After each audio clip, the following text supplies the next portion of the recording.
आणि यानंतर आपण थेट जाऊयात राज्यसभेमध्ये. पंतप्रधान नरेंद्र मोदी सध्या बोलतात. Honourable prime minister please.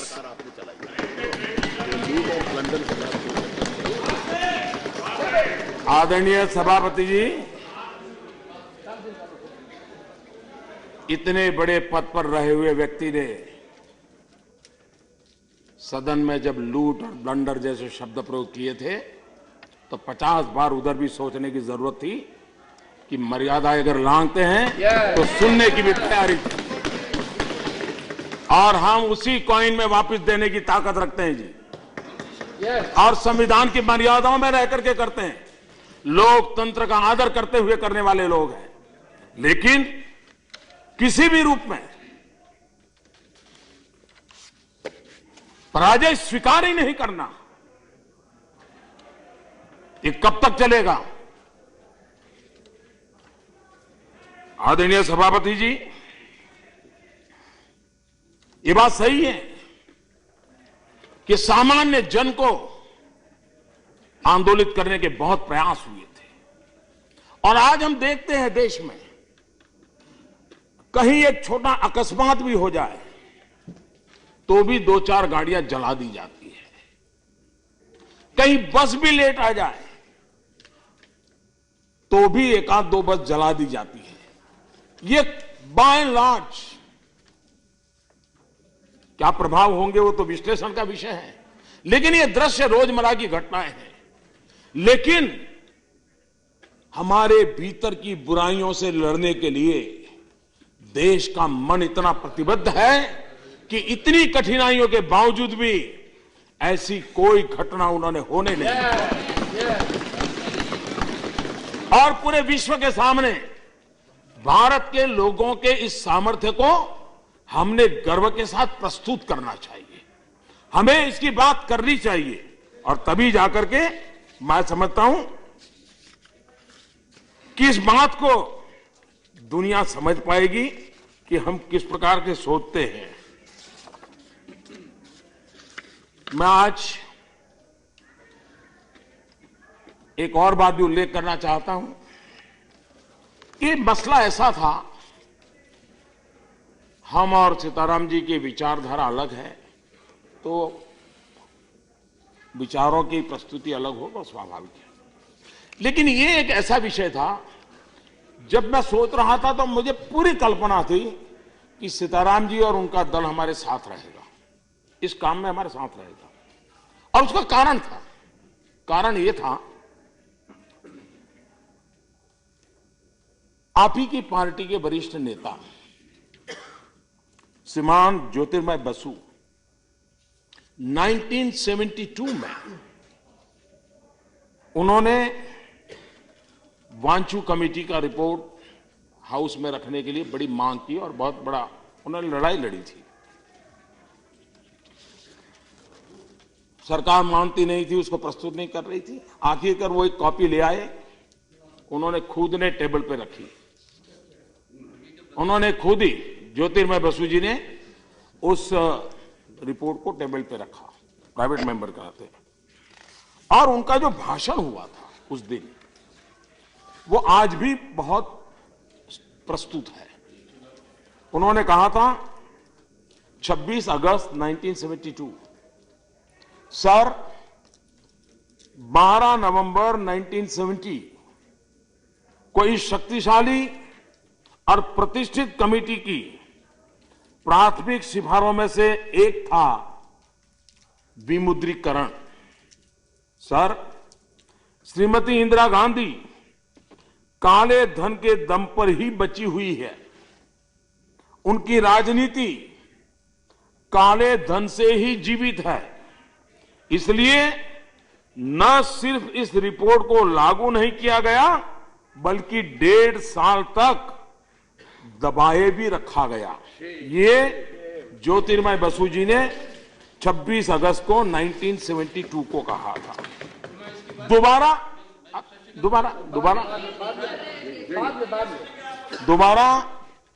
4 सितंबर 1972 लोकसभा में भाषण करते हुए ज्योतिर्मय बसु जी ने कहा था, मैंने विमुद्रीकरण और अन्य उपायों की सिफारिश की है।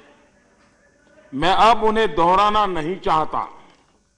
सरकार को ईमानदारी के साथ लोगों का सहयोग करना चाहिए, लेकिन प्रधानमंत्री श्रीमती इंदिरा गांधी और उनका सरकार का चरित्र है एक ऐसी सरकार जो काले धन की है, काले धन द्वारा है और काले धन के लिए है। ये 1972 की बात मैं कर रहा हूं जी। और कम्युनिस्ट पार्टी के नेता 4 सितंबर 1972 को ये कहा है। इतना ही नहीं, सीपीएम के वरिष्ठ नेता हरकिशन सिंह जी सुरजीत, उन्होंने 27 अगस्त 1981 इसी सदन में उन्होंने भाषण दिया और उन्होंने कहा, काले धन पर लगाम लगाने के लिए क्या सरकार वाकई कोई गंभीर कदम उठाना चाहती हैं? क्या 100 रुपये के नोट को बंद करने जैसे फैसले लिए जा सकते हैं? ये सवाल सुरजीत जी ने भी इसी सदन में 1981 में उठाया था। और इसलिए खास करके लेफ्ट से मेरा आग्रह है कि आप इस लड़ाई में हमारा साथ दीजिए और आप देंगे, मैं आशा करता हूं। आप अपने विचार व्यापक रूप से जरूर रखते रहे हैं, लेकिन ये काम ऐसा है जिससे आप अलग हो ही नहीं सकते। आपका कैरेक्टर ऐसा नहीं है, लेकिन फिर भी नहीं, बात पे कर देना भैया। अरे पूरी जिंदगी पड़ी है आपके पास, कहीं से आ जाओगे।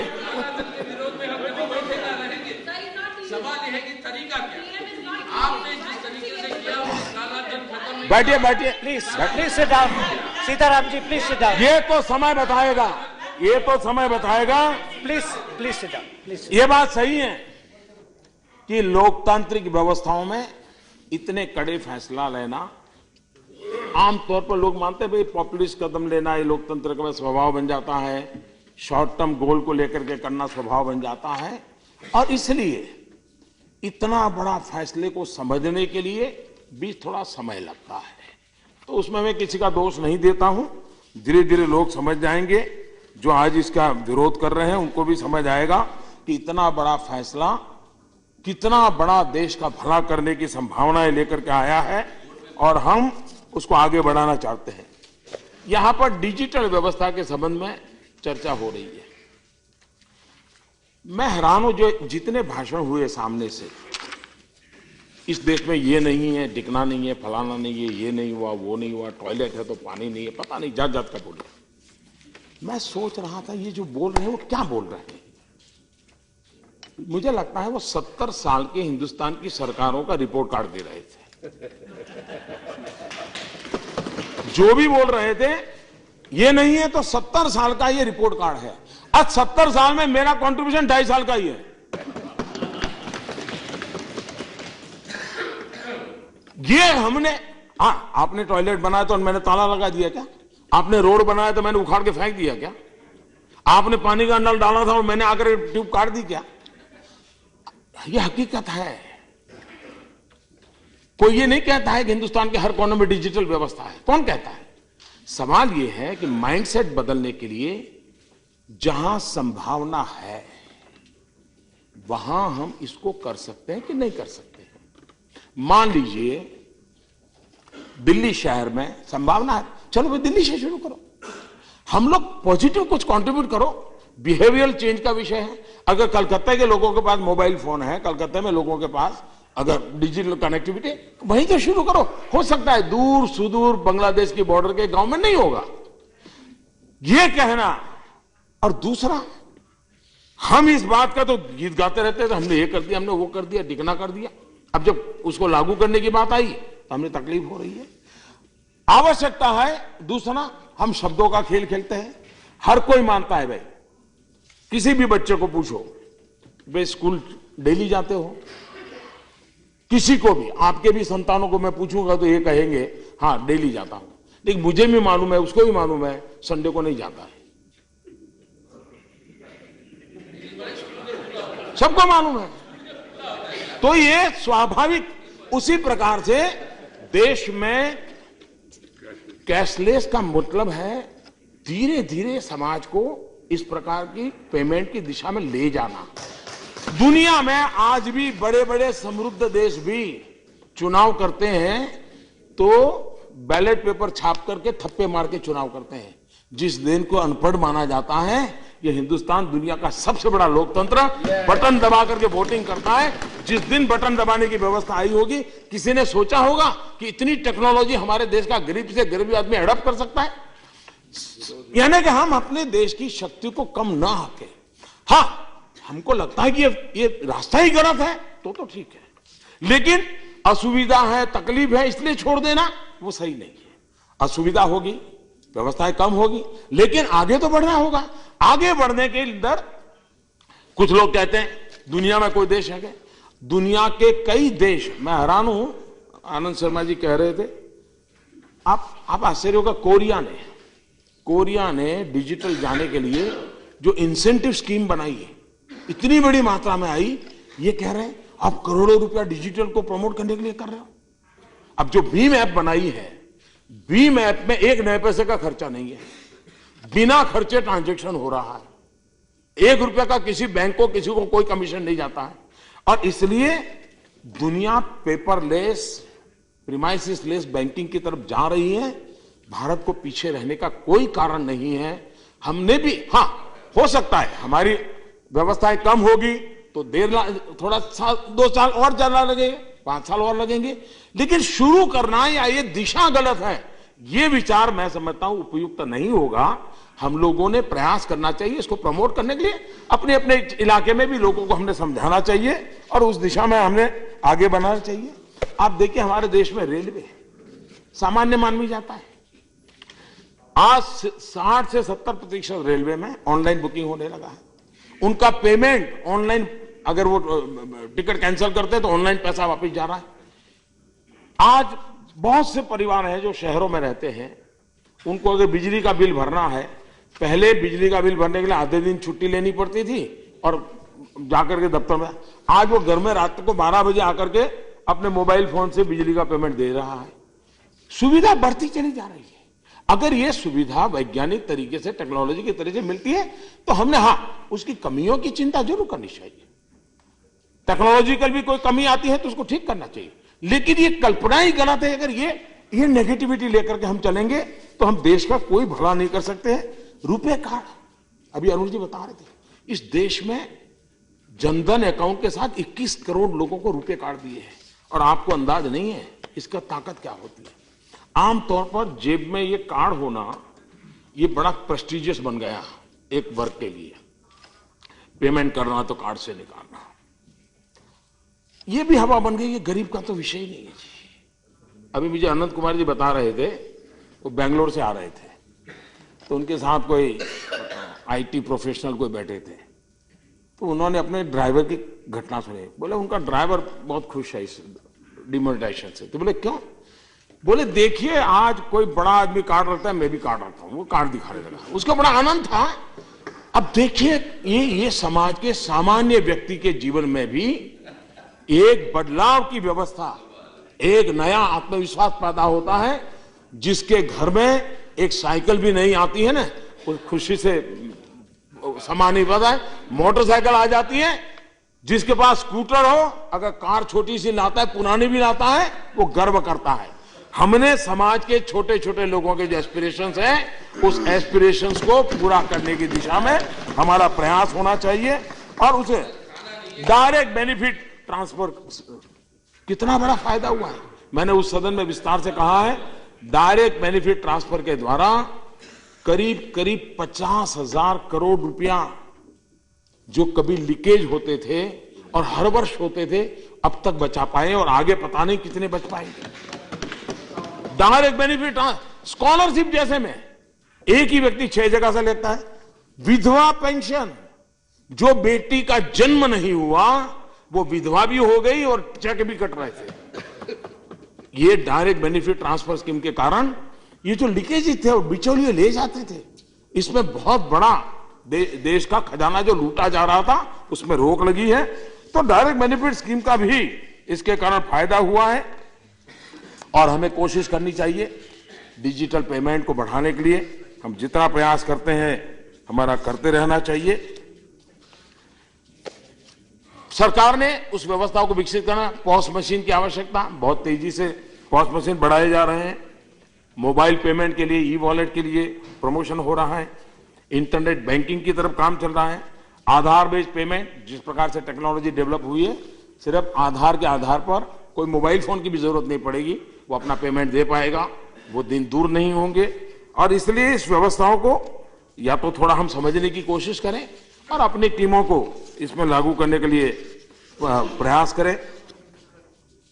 बीम ऐप बहुत ही उत्तम प्रकार की व्यवस्था बनी है, भारत सरकार के छत्रछाया में बनी है और अगर बीम ऐप को जितना पॉपुलर करेंगे तो कोई व्यापारी या कोई बाहर की एजेंसी को कोई लेना देना नहीं होगा। सीधा सीधा एक एनेबल प्लेटफॉर्म है जिसका लाभ लोग ले सकते हैं। हमने इसको करना चाहिए।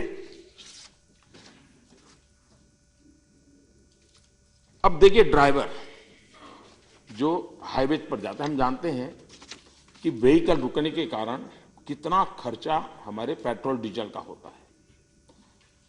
8 नवंबर के बाद उस पर भी बल थोड़ा दिया गया कि भाई ड्राइवर एक टोल टैक्स पर गाड़ियां अपना टैक्स देने में टेक्नोलॉजी का उपयोग करें और रेडियो फ्रीक्वेंसी आइडेंटिफिकेशन RFID के जरिए। पहले इक्के दुक्के लोगों के पास वो व्यवस्था थी।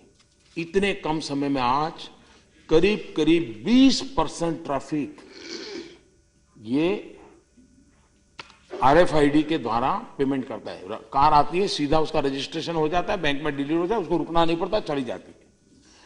ये अगर बढ़ेगा देश का कितना पेट्रोल बचेगा। और हमारे देश में टोल टैक्स पर यह स्थिति बनी है। उसी प्रकार से पेट्रोल पंप पर करीब करीब 29% 30% लोग आज डिजिटल करेंसी से काम करना शुरू कर दिए हैं। हमने चंद्रबाबू नायडू जी के नेतृत्व में कमेटी बनाई, उसका अंतरिम रिपोर्ट आया है, उसका अध्ययन हो रहा है, फाइनल रिपोर्ट उनका आने वाला है। लेकिन हम बदलाव के लिए तैयारी करें और मुझे लगता है कि एक विषय बैंकिंग सिस्टम, अगर आप कुछ भी कहते हैं तो फिर मैं कहता हूं वो रिपोर्ट कार्ड है, पुरानी कार्यकाल का वो रिपोर्ट कार्ड है। इस सरकार ने आकर के सबसे पहले तो एक डेट रिकवरी ट्रिब्यूनल की रचना की 6, ताकि बैंकों में जो डेट, इस सरकार ने इनिशिएटिव लिया, बैंकों में जो अपॉइंटमेंट होती थी उसके लिए कोई नियम नहीं थे, ऐसे ही चल रहा था, घिसी-पिटी व्यवस्था थी। इस सरकार ने बैंक बोर्ड ब्यूरो बनाया, इंडिपेंडेंट एजेंसी है, वही रिक्रूटमेंट करती है, उसके चेयरमैन, मैनेजिंग डायरेक्टर, उसके डायरेक्टर वगैरह। बैंकिंग व्यवस्था को प्रोफेशनलिज्म लाने का हमने प्रयास किया है। बैंक और फाइनेंस जगत, बैंकिंग सेक्टर, इकोनॉमिक वर्ल्ड, इनकी एक राउंड टेबल कॉन्फ्रेंस 2 दिन की गई। हमारे देश की बैंकिंग को ग्लोबल लेवल के स्टैंडर्ड में कैसे लाया जाए, विस्तार से उन्होंने आत्ममंथन किया, चिंतन किया, अपनी कमियों को भी समझा, ठीक करने का प्रयास किया। रिजर्व बैंक की गरिमा, मैं समझता हूं कि मुझ पे हमला हो, हमारी पार्टी पे हमला हो, सरकार पे हमला हो, बहुत स्वाभाविक है, वो चलता रहेगा अपना। लेकिन रिजर्व बैंक को घसीटने का कोई कारण नहीं, रिजर्व बैंक के गवर्नर को घसीटने का कोई कारण नहीं। हमने ऐसी इंस्टीट्यूशंस की मान मर्यादाओं का पालन करने में हम लोगों का योगदान होना चाहिए। और इसके पहले गवर्नर थे, तब भी कुछ लोगों ने आवाज उठाई थी, मैंने उसका भी विरोध किया था कि शोभा नहीं देता। ऐसी चीजों को विवादों से परे रखना चाहिए। बाकी सरकार की व्यवस्थाएं हैं, वो चलती रहेगी, उसको हमने करना चाहिए। अर्थव्यवस्था चलाने में रिजर्व बैंक की बहुत बड़ी भूमिका होती है। उसकी क्रेडिबिलिटी की दिशा में हम लोगों का पॉजिटिव सक्रिय योगदान होना चाहिए। लेकिन जो लोग रिजर्व बैंक की गरिमा और इस सरकार को जब आरोप लगाते हैं, तो मैं जरा उनको आज कहना चाहता हूं और बड़े दुख के साथ कहना चाहता हूं। रिजर्व बैंक के पूर्व गवर्नर डॉक्टर सुब्बाराव, उन्होंने एक किताब लिखी है, who moved my interest rate, और उस किताब में उन्होंने लिखा है 2008 में तत्कालीन वित्त सचिव के तहत एक लिक्विडिटी मैनेजमेंट कमेटी को नियुक्त करने के सरकार के निर्णय से मैं नाराज और परेशान था। चिदंबरम ने स्पष्ट रूप से भारतीय रिजर्व बैंक के विषय के क्षेत्र में ओवरस्टेप किया था। लिक्विडिटी मैनेजमेंट पूरी तरह से रिजर्व बैंक का फंक्शन है। न केवल उन्होंने इस विषय पर मुझसे परामर्श भी नहीं किया, लेकिन अधिसूचना जारी करने के बारे में मुझे बताया तक नहीं था। मुझे क्या पता था कि यह निर्णय मेरे कार्यकाल के अंतिम वर्ष में हम दोनों के बीच असहज संबंध के लिए टोन सेट करेगा। रिजर्व बैंक के एज गवर्नर ने पुरानी सरकार पर गंभीर आरोप लगाया और किताब में छापा है, और अभी तक किसी ने इसका जवाब नहीं दिया है। अब मैं बोल रहा हूं तो कुछ कहेंगे तो अलग बात है, लेकिन ये बात सही है कि आज हमें ये उपदेश देते हैं, जरा वे भी अपने को आपको जरा गरिमान में देखें, और मैं मानूंगा कि हम राजनीति से इसको परे रखें, इस इंस्टीट्यूशन का गौरव करने की दिशा में प्रयत्न करिए।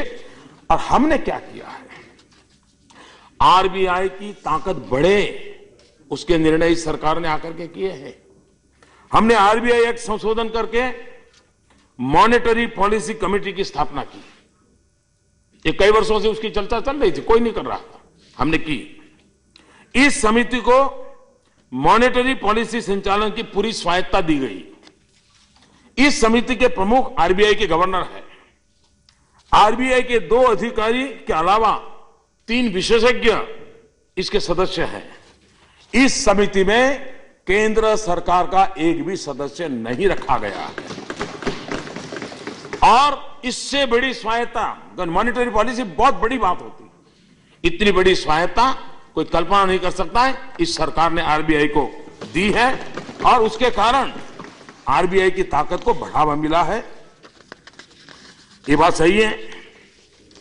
कई विषयों पर यहां चर्चाएं हुई हैं।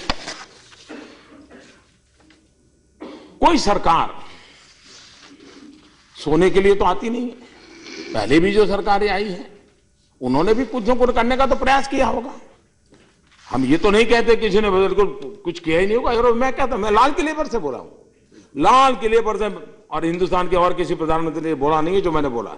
मैंने कहा है देश आजाद हुआ तब से जितनी सरकारें आई, जितने प्रधानमंत्री आए, जितने लोग काम किए, इस सबका योगदान है, तब देश आज यहां पहुंचा। हम ऐसे लोग नहीं है, क्योंकि मुझे मालूम है और तो नाम लेने से कतराते हैं, उनको पसंद नहीं आता है कि कोई और ने भी कुछ काम किया उसका उल्लेख तक करे, और इतिहास गवाह है। लेकिन ये बात सही है कि इस सरकार ने गवर्नेंस के मुद्दे पर बहुत काम किया। छोटे छोटे निर्णय लगेंगे, लेकिन निर्णय ने सामान्य मानव की ताकत को बहुत बढ़ावा दिया है। हमने एफिडेविट की प्रथा दी, एमपी के घर, एमएलए के घर, कॉर्पोरेटर के घर लोग आकर के सुबह खड़े हो जाते हप्पा मरवाने के लिए, क्यों लग जाती थी, और वो न देखता था कुछ नहीं, एक क्यून बैठता था या कोई साथी कार्यकर्ता बैठता था, वो थप्पे मार देता था। हमने उस सर्टिफिकेट को सेल्फ अटेस्टेशन की व्यवस्था कर दी, और उसके कारण वो संकट में से भी सामान्य मानव, क्योंकि आज फाइनल जब उसकी अपॉइंटमेंट होगी तो ओरिजिनल कॉपी लेके जाएगा, जेरोक्स का जमाना है, इस सब करने की क्या जरूरत है।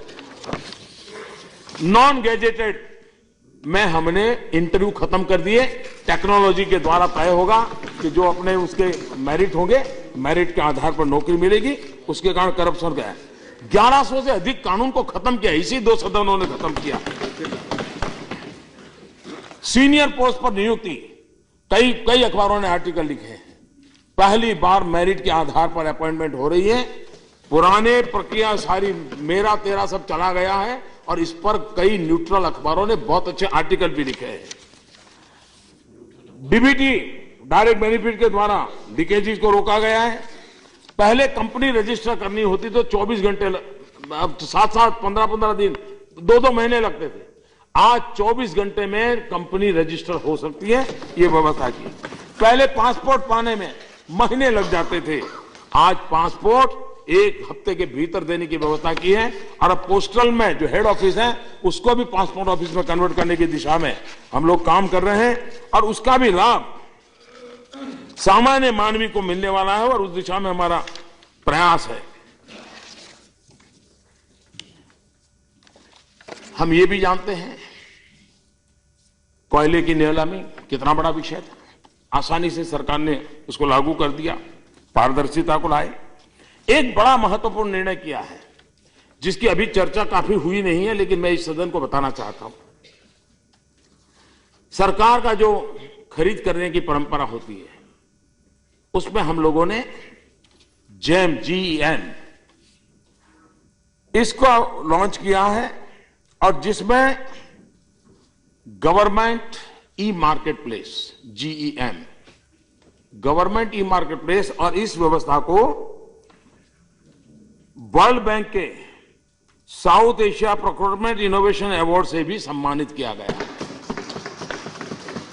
और उसमें दुनिया में जिसको भी सरकार को देना होगा वो ऑनलाइन आते हैं, अपना लिस्ट रखते हैं और सरकार उसमें से तय कर सकती है। इतनी आर्थिक लाभ भी हुआ है और 5,000 रुपये से ज्यादा का पेमेंट करना हो तो इस GEM के माध्यम से कर सकते हैं। उस दिशा में हमने व्यवस्था की है। भ्रष्टाचार के खिलाफ गुड गवर्नेंस के माध्यम से, टेक्नोलॉजी के उपयोग के माध्यम से एक पारदर्शिता लाने की दिशा में हम बड़ी सफलता पाए हैं। इस सरकार ने महिलाओं के सशक्तिकरण के लिए अनेक नई योजनाएं बनाई और हर योजना में उज्ज्वला योजना, हम जानते हैं गैस का सिलेंडर का क्या जमाना था, MPs को 25-25 कूपन मिला करती थी और उन 25 कूपनों को लेने के लिए लोग कतार लगाते थे, वो भी दिन थे। 2014 के चुनाव में 9 सिलेंडर दें या 12 सिलेंडर दें, उस पर चुनाव का मुद्दा लड़ा गया था। ये सरकार की कार्य संस्कृति में कितना फर्क है। महिलाओं को, गरीब महिलाओं को गैस का चूल्हा ये सपने में कभी सोच नहीं सकती थी। अब तक करीब करीब 1,63,00,000 से ज्यादा गरीब परिवारों को गैस के कनेक्शन दे दिए गए हैं। 5 करोड़ परिवारों तक पहुंचाने का पूरा इरादा है। देश में 25 करोड़ परिवार हैं, 5 करोड़ गरीब परिवारों के पहुंचाने का प्रयास है। प्रधानमंत्री आवास योजना, महिलाओं के नाम घरों का रजिस्ट्रेशन कानूनी व्यवस्था की है। मनरेगा में 55% महिलाएं आज काम करने की हैं, जो पहले 40, 42, 45% हुआ करती थी। और मुद्रा योजना में बैंक से पैसे दिए जाते हैं, विदाउट गारंटी दिए जाते हैं।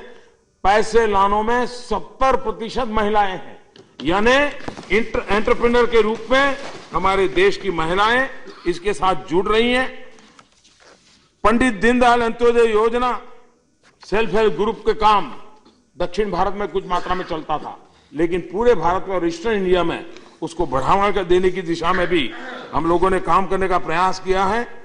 गरीब गर्भवती महिलाओं के लिए, पूरे हिंदुस्तान के लिए 6,000 रुपया प्रसूता में IMR MMR के लिए इस बात को लागू करने का काम, बेटी बचाओ बेटी पढ़ाओ अभियान, बहुत बड़ी मात्रा में उसको स्वीकृति मिली है, सामाजिक आंदोलन बना हुआ है। उस सुकन्या समृद्धि योजना, 1 करोड़ अकाउंट बच्चियों के नाम पर खुले हैं और 11,000 करोड़ रुपया जिनको भविष्य के लिए एक सुरक्षा की गारंटी देते हैं।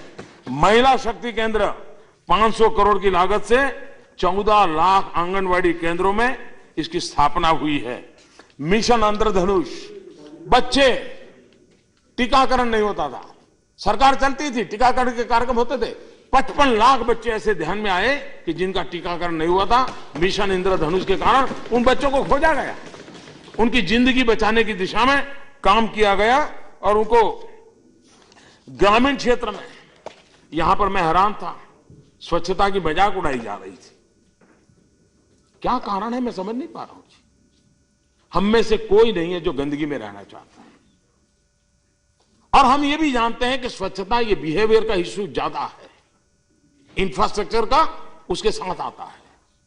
लेकिन अगर हम, और मैं कहूंगा हम राजनेता कभी कभी कम पड़ रहे हैं। मैं इस देश के मीडिया का अभिनंदन करना चाहता हूं कि स्वच्छता के आंदोलन उसने उठा लिया। आज सब मीडिया के द्वारा स्वच्छता के लिए इनाम दिए जा रहे हैं, फंक्शन किए जा रहे हैं। स्वच्छता के संबंध में आज हिंदुस्तान का, वरना सरकार के किसी भी कार्यक्रम में मीडिया नेगेटिव करे वो बहुत स्वाभाविक है। ये एक आपात कार्यक्रम ऐसा है कि जिसको सरकार से भी, राजनेताओं से भी 2 कदम आगे मीडिया के लोग गए हैं और स्वच्छता को एक आंदोलन बनाने की दिशा में प्रयास किया है। और मैं उनका अभिनंदन करता हूं इस सदन के माध्यम से, क्योंकि ये, और यहां कोई खड़ा होकर कहता है टॉयलेट है, पानी नहीं है। महात्मा गांधी भी इस बात के लिए बड़े आग्रही थे। मुझे तो डर लगता है कभी आज महात्मा गांधी होते और स्वच्छता की बात करते और हम लोग यही भाषा बोलते क्या हम लोगों की जिम्मेवारी नहीं है? क्या समाज में बदलाव लाने के लिए कोई सकारात्मक कोई चीज कर ही नहीं सकते? हर चीज में हम विरोध करेंगे। और इसलिए हमारे लिए, और मुझे खुशी है कि ग्रामीण क्षेत्र में सैनिटेशन कवरेज जो पहले 42% था, इस आंदोलन के बाद वो 60% पहुंचा है। और हम जब ये बात करते हैं टॉयलेट की, आप कल्पना कर सकते हैं गांव की महिलाओं के, शहर में भी जो झुग्गी झोपड़ी में रहती है महिलाएं, कितनी पीड़ा होती है। अंधेरा नहीं होता तब तक वो शौचालय नहीं जा सकती। ये दर्द होना चाहिए। ये तू मैमे का विषय नहीं है, लेकिन जब मजाक उड़ाते हैं कोई, बहुत पीड़ा होती है। ये मजाक का विषय नहीं हो सकता है। महिलाओं की सुरक्षा के लिए यूनिवर्सलाइजेशन ऑफ वुमेन हेल्पलाइन 181 24 घंटे इमरजेंसी सेवा को शुरू किया गया। 18 स्टेट्स एंड यूटीज इन्होंने इस महिला हेल्पलाइन की व्यवस्था को आगे बढ़ाया है। महिलाओं की पुलिस में भर्ती 33%, और कुछ राज्यों ने भी स्वीकार किया है, यूटी के अंदर ये कंपलसरी कर दिया गया है। और हरियाणा ने एक नया प्रयोग किया है जिसको हिंदुस्तान में और लोग करें। मैंने प्रेजेंटेशन किया है सबके सामने, और उन्होंने महिला पुलिस वॉलंटियर्स का एक नेटवर्क खड़ा किया है जो इस प्रकार से लोगों को मदद करने का काम कर रहे हैं। एक नई स्कीम उन्होंने शुरू की है। कहने का मेरा तात्पर्य यह है, एक पैनिक बटन के टेक्नोलॉजी का उपयोग करके हम आने वाले कुछ दिनों में आपके सामने लेकर के आने वाले हैं। किसानों का सशक्तिकरण, इस सरकार ने अनेक कार्यक्रम उठाए हैं जिसके कारण, और सबसे बड़ी बात प्रधानमंत्री फसल बीमा योजना, हमें पसंद आया ना, लेकिन किसान को सुरक्षा देनी है तो हमें उसको उसकी इनकम के एश्योरेंस के साथ जोड़ना पड़ेगा। हमारे यहां इरिगेशन की सुविधा बहुत कम है, प्राकृतिक संसाधनों पर ही वो डिपेंडेंट है। ऐसी स्थिति में अगर बो नहीं सकता है तो भी, और कटाई के बाद भी अगर बर्बाद होता है तो भी अगर इंश्योरेंस मिलता है, और मुझे खुशी है कि कुछ प्रोग्रेसिव राज्यों ने 40-40, 50-50% किसानों का उन्होंने इंश्योरेंस का काम किया है। और सरकार ने भी करीब करीब किसानों के लिए बहुत बड़ी मात्रा में इस फसल बीमा योजना को प्रोत्साहन देने के लिए काम किया है। पहले की तुलना में काफी बढ़ोतरी हुई, लेकिन कुछ राज्यों में बहुत पीछे हैं। ये चिंता का विषय है, इसको आगे बढ़ाना है।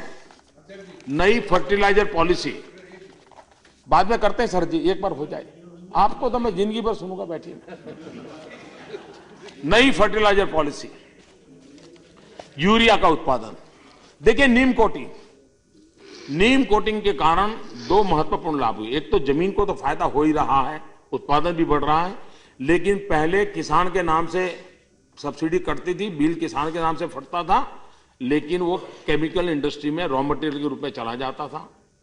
जो सिंथेटिक मिल्क बनाते थे वो भी यूरिया का उपयोग करते थे। 100% नीम कोटिंग करने के कारण जमीन के सिवा उसका कहीं उपयोग संभव ही नहीं रहा है, चोरी गई है।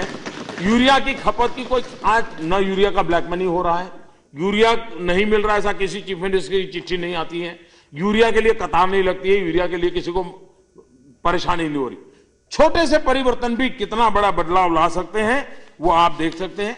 हमारे देश में दाल का उत्पादन, पल्सेस, इस सरकार ने उसको प्रमोट करने की दिशा में प्रयास किया, और उसका परिणाम यह है कि आज करीब करीब 50 से 60% वृद्धि की संभावना इस बार पैदा हुई है। हमारे देश के किसानों ने सरकार के आह्वान को स्वीकार किया और सारे रिकॉर्ड तोड़ करके इस काम को उन्होंने कहा है इनाम इलेक्ट्रॉनिक मार्केट 500 मंडियों में। अब किसान जहां भी ज्यादा दाम से माल बिक सकता है वो टेक्नोलॉजी के माध्यम से कर सकता है। 500 मंडी में मोबाइल फोन के द्वारा आज मेरा किसान अपना व्यापार कर सके, इस स्थिति बनी है। करीब 250 मंडियों ने इस काम को पूरा कर दिया है। राज्यों ने कुछ कानून बदलने थे, कुछ राज्यों ने कानून बदले हैं, लेकिन हम जानते हैं फूड प्रोसेसिंग, हमारे किसान को लाभ तब होगा जब हम फूड प्रोसेसिंग पर बल देंगे। सरकार ने 100% FDI अलाउ किया है ताकि फूड प्रोसेसिंग को मदद मिले और वैल्यू एडिशन हो, ताकि हमारे किसान को ज्यादा इनकम हो, और उस दिशा में हम काम करने की दिशा में प्रयास कर रहे हैं। आदिवासियों का सशक्तिकरण, करीब करीब 28 विभाग, कहीं न कहीं उसका आदिवासी के साथ संबंध आता था। हमने पहली बार एक ट्राइबल सब प्लान के तहत राशि तो बढ़ा दी, लेकिन वनबंधु कल्याण योजना के तहत एक कॉम्प्रिहेंसिव प्लान बनकर के आउटकम दिखाई दे, उस दिशा में काम करने की सफल प्रयास किया है। फॉरेस्ट राइट एक्ट, उसको मजबूती से लागू करने की दिशा में हमने काम किया है। और ट्राइबल एरियाज में पहली बार, क्योंकि हमारे देश में जितने भी मिनरल्स हैं, माइनिंग है, वो ज्यादातर ट्राइबल बेल्ट में है, चाहे कोयला हो, चाहे आयरन हो, चाहे और हो, लेकिन वहां लाभ नहीं मिलता था। पहली बार सरकार ने डिस्ट्रिक्ट मिनरल फाउंडेशन बनाया और जो वहां से खदान से निकलता है उस पर टैक्स लगाया।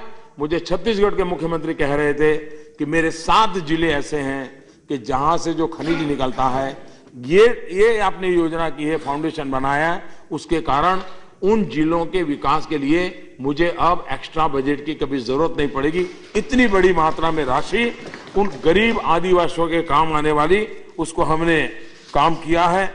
हमने रर्बन मिशन जो चलाया है, उसका सबसे बड़ा लाभ आदिवासी क्षेत्र में होने की संभावना है। आदिवासी इलाके में एक बड़ा मार्केट प्लेस डेवलप होना चाहिए। मार्केट प्लेस डेवलप होता है तो वहां एजुकेशन सिस्टम आती है, वहां पर मेडिकल फैसिलिटी आती है, वहां पर और एंटरटेनमेंट की सुविधा, मार्केट धीरे धीरे अगल बगल के 50-100 गांव का वो केंद्र बन जाता है उस पूरे इलाके में। और रर्बन के द्वारा ट्राइबल बेल्ट में 300 ऐसे नए शहर बनाने की दिशा में हम काम कर रहे हैं, और ये आदिवासी क्षेत्र के विकास के लिए बहुत बड़ा एक काम होगा।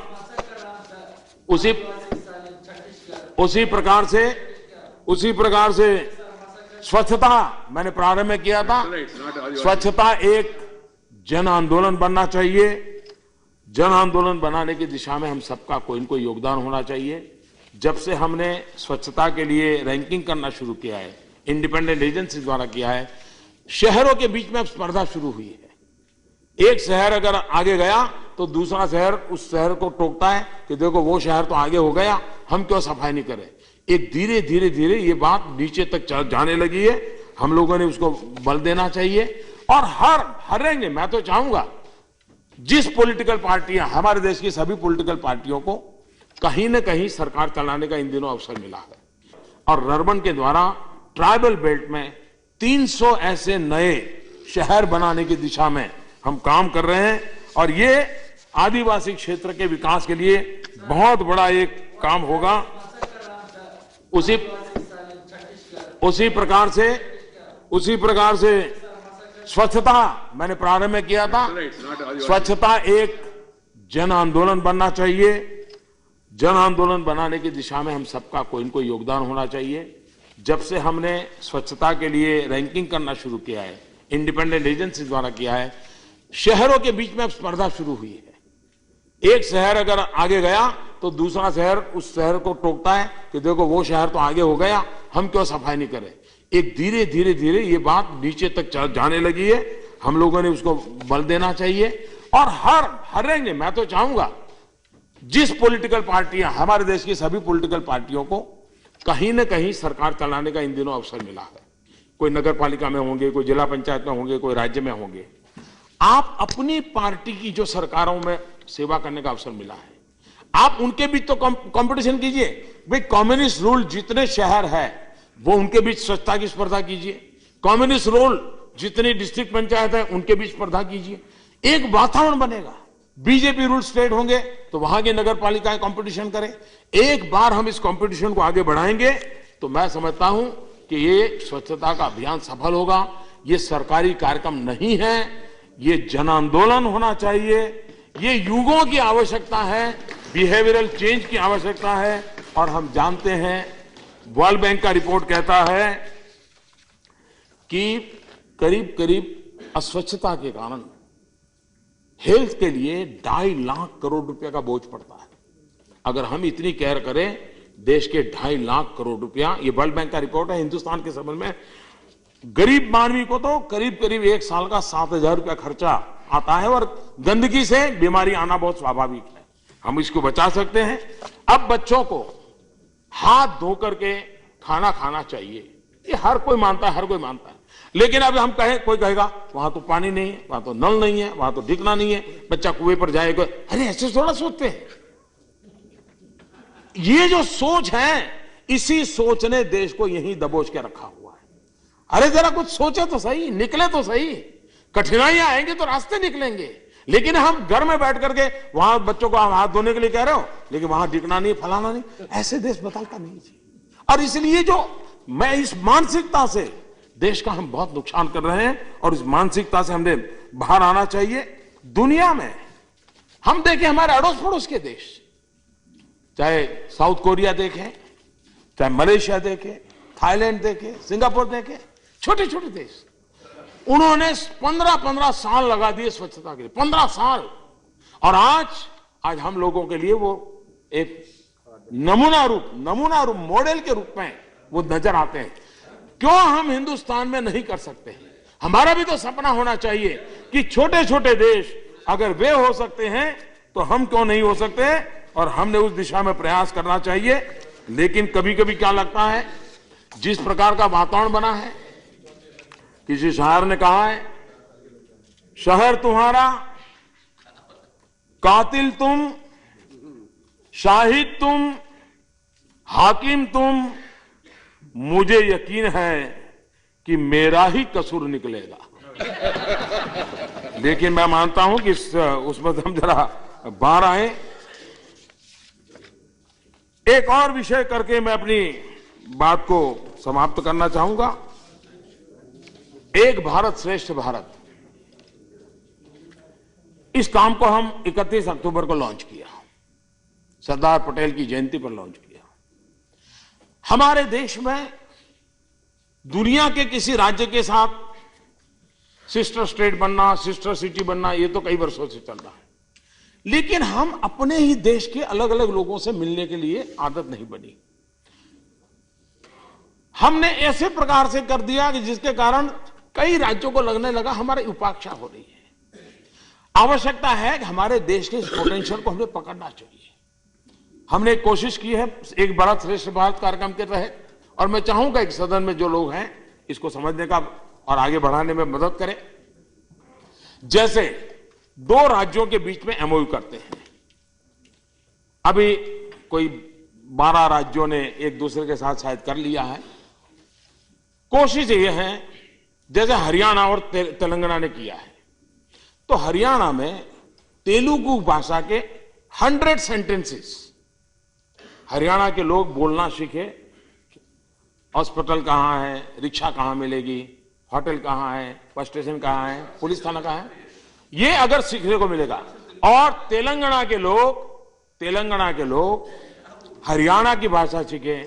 हरियाणा में कभी तेलंगाना का फिल्म फेस्टिवल हो, हरियाणा का फिल्म फेस्टिवल तेलंगाना में हो, क्विज कंपटीशन हो, तेलंगाना की क्विज कंपटीशन, हरियाणा के बच्चे उसमें स्पर्धा लें, हरियाणा के बच्चे तेलंगाना की स्पर्धा में लें। एक प्रकार से देश को जानने का अभियान, देश से जुड़ने का। और ये जितना हम बढ़ाएंगे, ये कभी कभी लगता है हिंदी भाषा में कभी कभी कुछ शब्द भी नहीं होते, लेकिन तमिल में उस अच्छा शब्द होता है, लेकिन हम परिचित नहीं है। मराठी में बढ़िया शब्द होता है, बांग्ला में बहुत बढ़िया शब्द होता है, हम परिचित। हमारे देश की इतनी बड़ी ताकत है, इस ताकत को जोड़ने की दिशा में एक भारत श्रेष्ठ भारत का एक अभियान चलाने की दिशा में प्रयास चल रहा है। मैं फिर एक बार सभी आदरणीय सदस्यों ने जो विचार रखे हैं उसके प्रति आभार व्यक्त करता हूं। और आपने मुझे समर्थन देने के लिए बात करने का अवसर दिया। मैं इसके लिए आभार व्यक्त करता हूं और राष्ट्रपति जी के उद्बोधन को मेरा समर्थन देकर के मैं अपनी बात को समाप्त करता हूं। बहुत बहुत धन्यवाद। Thank you.